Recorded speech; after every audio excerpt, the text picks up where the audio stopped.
안녕하세요. 김학지 변호사입니다. 오늘은 세계 문학 전집 중 스코틀랜드를 배경으로 한 맥베스에 대해서 말씀드리겠습니다. 민음사 소설집을 참조를 했고요. 소설을 읽으시면 더 좋겠지만 읽지 못하시는 분들은 이 영상을 보고 나서 나중에 소설을 읽으시는 건 어떨까 하는 생각에 이 영상을 제작했습니다. 이 소설의 배경은 스코틀랜드입니다. 스코틀랜드 지방이고요. 스코틀랜드의 왕은 덩컨입니다. 스코틀랜드는 노르웨이의 침략을 계속 받아왔는데요. 노르웨이 침략으로 인해서 덩컨은 굉장히 마음이 혼란한 상태였습니다. 근데 여기서 스코틀랜드의 용장이 있죠. 우리의 주인공 맥베스입니다. 맥베스는 이순신과 같이 굉장히 용장인데요. 다만 나중에 보시면 알겠지만 반역을 꾀하는 인물로 좀 이순신과는 궤를 달리하는 인물입니다. 이제 맥베스는 이제 노르웨이와 전투를 해서 이겼습니다. 전쟁에서 이겼고, 그리고 나서 이제 스코틀랜드로 돌아오게 됩니다. 왕은 굉장히 기뻐했죠. 근데 스코틀랜드로 돌아오는 중에 마녀들을 만나게 됩니다. 마녀들은 얘기하죠. 맥베스를 만나서 위대한 자여, 코도의 영주가 될 자여, 왕이 될 자여, 이렇게 얘기합니다. 코도라는 지방의 영주가 되고 또한 왕이 될 거라고 얘기를 하는 건데요. 맥베스는 좀 이상하게 생각했죠. 코도에는 이미 주인이 있고 영주가 있고, 코도라는 지방에 또한 왕이 멀쩡히 살아있는데, 덩컨이라는 왕이 살아있는데 내가 어떻게 왕이 될 것인가, 이렇게 의문을 가지고 있습니다. 그 옆에는 벤쿠어라는 또 다른 장군이 있었는데요. 벤쿠어도 굉장한 용장이었습니다. 맥베스의 친구기도 했고요. 그래서 벤쿠어도 마녀들에게 물어봤습니다. 아니, 맥베스는 왕이 된다는데 나는 없습니까? 하고 물어보니까 마녀들이 말하죠. 벤쿠어, 너는 맥베스보다 못난 자다. 하지만 네 자녀들이 왕이 될 것이다. 이렇게 얘기를 합니다. 벤쿠어도 놀래죠. 맥베스도 놀랍니다. 그 얘기를 듣고요. 한편 다시 장면이 바뀌어서 덩컨, 스코틀랜드의 왕의 덩컨은 코도의 영주, 코도 아까 맥베스에게 주겠다는 그 코도 있잖아요. 코도의 영주를 부릅니다. 사실은 즉슨 코도의 영주가 반역을 꾀했던 거죠. 그래서 코도의 영주를 죽입니다. 이제 사형에 처하고요. 그리고 그 코도 지방을 맥베스에게 주게 됩니다. 왜냐하면 전장에서 승리했기 때문에 굉장히 맥베스를 총애하는 거죠. 결국에는 그 왕의 사자가 맥베스에게 가가지고 아니, 당신의 코도의 영주가 되었다 하는 소식을 전하고요. 아니, 맥베스는 정말 마녀들의 예언이 실현되는 거구나 하고 굉장히 놀라게 됩니다. 한편 왕은 맥베스와 만나게 됩니다. 덩컨 왕은 맥베스를 굉장히 치하하게 되는데요. 맥베스는 자기 마음을 숨기고 왕에게 당신 덕분에 전쟁에서 승리했고 싸울 수 있는 게 영광이었다, 이렇게 아부를 떨게 됩니다. 왕은 굉장히 기뻐하면서 맥베스 집에 하루 묵게 됩니다. 하루 묵게 되는 거는 굉장히 그 신하에 대한 뭔가 신뢰죠. 신하 집에 몸소 왕이 찾아가서 그 누추한 집에서 하루를 묵고 옴으로써 어떤 신뢰를 보여주는 건데요. 그래서 왕은 굉장히 그 맥베스를 사랑했고 치하를 했습니다. 한편 맥베스는 속으로 다른 생각을 하고 있었죠. 맥베스는 집으로 옵니다. 집으로 와서 맥베스 자신의 아내에게 이런 모든 사실을 다 털어놓게 됩니다. 아내는 더 흥분하죠. 그래서 맥베스에게 왕을 죽이자고 합니다. 그러면서 맥베스가 약간 꺼려하자 맥베스 아내는 당신은 굉장히 용장이지만 굉장히 큰 인물이 되기 위한 사악함이 부족하다, 사악함이 필요하다, 이렇게 얘기를 합니다. 그래서 사악함이 부족하니까 너는 못난이다, 이런 식으로 맥베스에게 얘기하면서 맥베스에게 왕을 죽이라고 하죠. 이제 왕이 몸소 친히 맥베스 집으로 오게 됩니다. 맥베스 아내가 굉장히 왕을 만나면서 기뻐하는 척하고 갖은 아양과 갖은 아부를 떨죠. 그러면서 왕께서 계시는 게 내 삶의 그 목표라든지 그 기쁨이라든지 이런 취지로 얘기를 하고 웅숭한 접대를 하죠. 그리고 왕이 취침에 들어갑니다. 맥베스 아내는 맥베스에게 맥베스야, 너 왕을 죽여라, 이렇게 얘기를 합니다.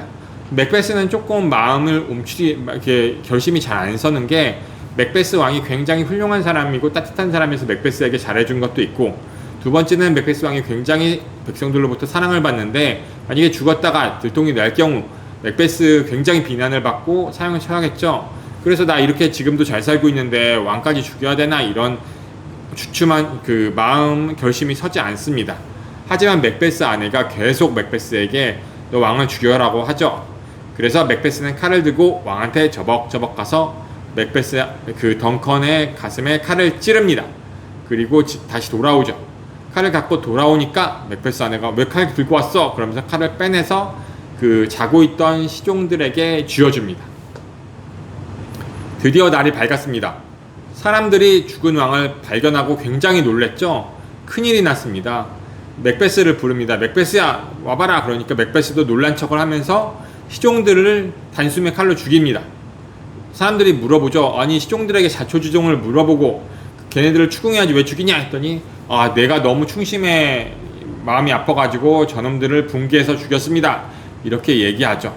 맥베스 옆에는 그 덩컨 왕의 아들들인 멜컴과 도널베인이 있었습니다.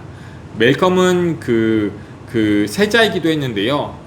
세자인 멜컴과 도널베인이 이거를 보고 뭔가 음모가 있고 자기 목숨들도 위험하겠다 하고 해서 멜컴은 잉글랜드로 도널베인은 또 다른 나라로 날아가게 되죠. 그러니까 사람들은 다 멜컴 그 왕의 아들인 멜컴과 도널베인을 의심하게 됩니다. 좀 더 일찍 왕이 되기 위해서 아버지를 죽인 거 아닌가 이렇게 의심하게 되죠. 특히 맥더프라고 스코틀랜드의 유명한 귀족이 이 사람들을 그러니까 의심하게 됩니다. 한편 사람들은 충신인 맥베스를 당연히 왕으로 추대하게 됩니다. 맥베스는 정말 마녀들의 예언과 같이 왕이 된 거죠. 왕이 된 맥베스 기쁘기만 했을까요? 항상 사람들에게 들킬까봐 약간 정신적으로 스트레스가 많습니다. 그래가지고 약간 사람들 앞에서 미친 짓도 하는데요. 특히 맥베스의 마음에 가장 힘들어했던 건 자기의 친구인 뱅쿠어의 자녀들이 왕이 된다는 마녀의 예언이었습니다.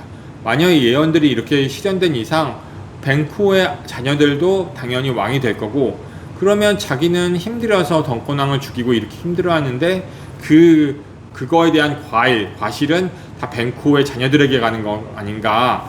자기는 이렇게 줬던 뭐 된다고 좀 힘만 들이고 왕자리를 뱅쿠어의 자녀들에게 뺏기는 거 아닌가 하고 걱정하게 됩니다.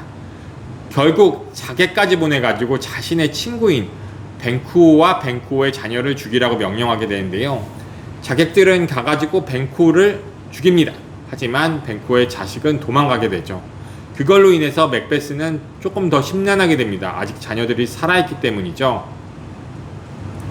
사실 근데 이런 맥베스의 굉장한 이렇게 불안함과 전체 상황을 봐도 좀 이상하잖아요.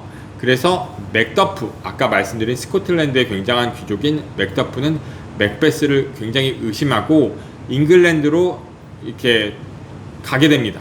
이제 반역을 꾀해서 간 거죠. 맥베스는 이러한 사실을 알게 됩니다. 그래서 맥더프의 부인과 자녀들을 다 죽여버리게 되죠. 맥더프는 잉글랜드로 가서 아까 세자 멜컴, 그 잉글랜드로 간 멜컴 세자를 만나게 되고 다시 복수를 다짐하게 됩니다.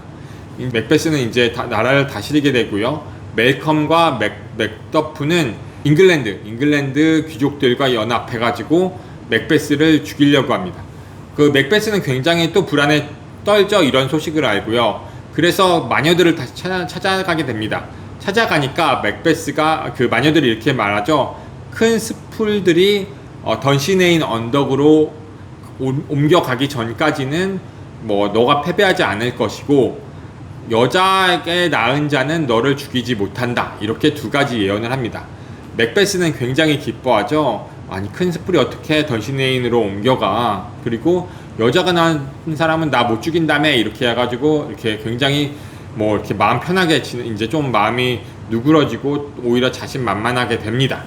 한편 잉글랜드 장군인 시워드와 아까 그 잉글랜드로 간 맥더프 그리고 그 멜컴 장자 멜컴은 다시 스코틀랜드로 가가지고 이제 전쟁을 준비하게 되는데요.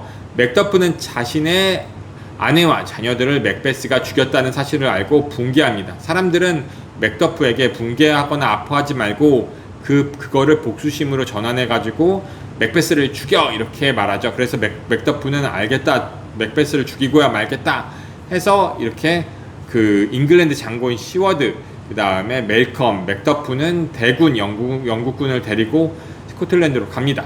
이제 뭐 스코틀랜드에서는 난리가 났죠. 영국에서 잉글랜드에 쳐들어온다고 해가지고요. 하지만 맥베스를 도와주려는 사람은 그리 많지 않습니다. 맥베스 굉장히 악인이죠. 벌써 민심을 잃었고 주변 그 귀족들도 맥베스를 의심하게 되고 또 약간 미쳤으니까 조금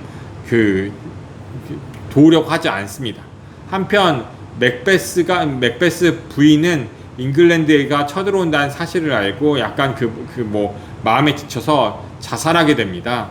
그래서 이제 맥베스 이제 의지할 데도 없고 해가지고 걱정은 되지만 마녀들의 예언을 믿고 맥더프 한판 붙습니다. 근데 이제 맥더프는 가면서 아까 큰 숲을 있죠. 거기에서 이제 작전을 짭니다. 야, 너네들 이제 그 병사들에게 여기 숲풀들을 머리에 꼽게 하고 던신에 있는 언덕으로 쳐들어가게 하죠. 놀랍니다. 맥베스의 그 병사들은 맥베스한테 보고하죠. 아니, 큰 숲풀이 던신레인으로 옮겨가고 있습니다. 맥베스 놀랍니다. 그게 말이 되냐? 어떻게 큰 숲풀이 언덕으로 스스로 올라갈 수 있지? 놀랍니다. 그리고 맥더프 군대와 싸우게 됩니다. 잉글랜드 군대죠. 그 과정에서 잉글랜드 장군 시워드 아들은 죽게 되고요. 다만 이제 맥더프하고 맥베스 군대가 싸우다가 맥베스가 1대1로 붙습니다. 맥더프가 그 복수심을 사로잡혀서 맥베스에게 뛰어들죠. 맥베스는 말합니다. 여자에게 낳은 자식은 날 죽일 수 없다 이렇게 얘기하니까 맥더프가 얘기하죠. 아니, 나는 그거다, 제왕절개로 태어난 사람이다. 여자에게 낳은 자가 아니다. 배에서 나온 거다. 의사에 의해서 이렇게 얘기하니까 맥베스가 굉장히 당황해하죠. 그래도 한번 붙어보자 하고 붙었는데 맥더프가 맥베스를 죽이게 됩니다. 그래서 그 맥베스는 죽고요. 결국에는 멜컴이 다시 그 장자였던 멜컴이 왕이 된다는 스토리입니다. 이게 스토리 전체고요. 맥베스하고 맥베스의 아내의 지나침 야심, 그거를 조금 비난하는 내용인데, 이 스토리뿐만 아니라 이 그 소설에 나오는 문구 문장 하나하나가 굉장히 명문이 많으니까요. 한번 기회가 되신다면 소설을 읽어보시고요. 저도 다음에 명문을 소개하는 영상으로 다시 한번 찾아오겠습니다. 감사합니다.